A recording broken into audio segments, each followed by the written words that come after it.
What do you say when you don't know the answer, right? And so this is going to become a challenge where even in the very beginning of your sales conversation, or even during like your sales pitch, there are going to be times where you get asked a question or you get hit with an objection off guard and you just simply don't know what to say. Now, the worst thing that you could do is make up an answer or spit out an answer and hope that it was true or correct, right? Because that's the last thing you want to do. And the reason why is because whenever you're uncertain about something, believe it or not, you radiate it through your tonality, you radiate it through your body language. And sometimes some people, including me, will go into a defensive state. And so we'll actually sound aggressive, because the reason why is because we're trying to protect ourselves. So it's natural, right? It's our primitive brain trying to defend ourselves.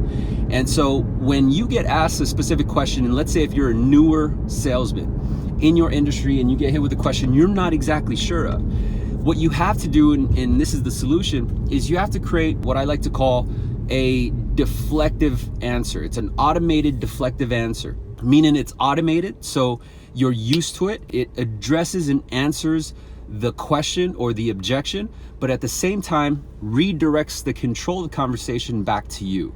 And why that's most important is because if you go on this tangent trying to answer a question you're not exactly sure of, and you go on back and forth, you play ping pong on a topic that puts the prospect or the lead in guard or on guard, you're most likely going to lose, because it's just going to become a debate.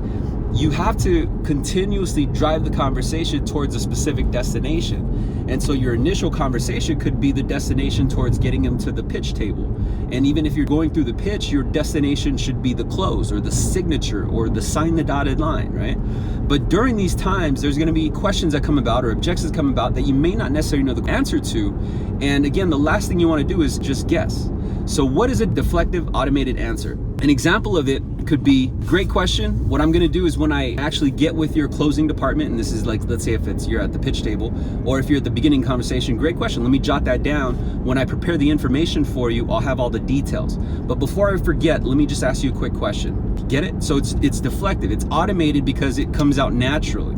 And so when questions come up, in other words, in short, what you're saying, and you can use any combination of words that you want to, is, yeah, great question. Let me jot that down. I'll get all the details for you on that. And when I get the information out to you, you'll have the answer, right? Because they might ask you a specific underwriting question, and like me, I can't stand underwriting. I'm not an underwriter. I'm a salesman, right? So my goal is to get that interest towards the buying table and to get that person into a position where I could sell them the services. But in the interim, you know, there might be technicalities or underwriting questions or guideline questions that I may not necessarily be sure of.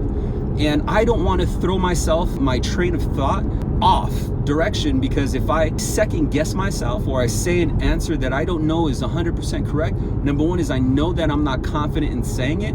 And then number two, my thoughts will stay on that topic, because I'll always constantly think, damn, was that the right answer? Oh man, what if that comes back and bites me in the ass? And now my focus is no longer on the conversation with the prospect. My focus is now on, oh man, I really hope that was the right answer. You get it? So these are going to be things that will happen most definitely wherever you are in your career, but most in particularly when you're new to the industry.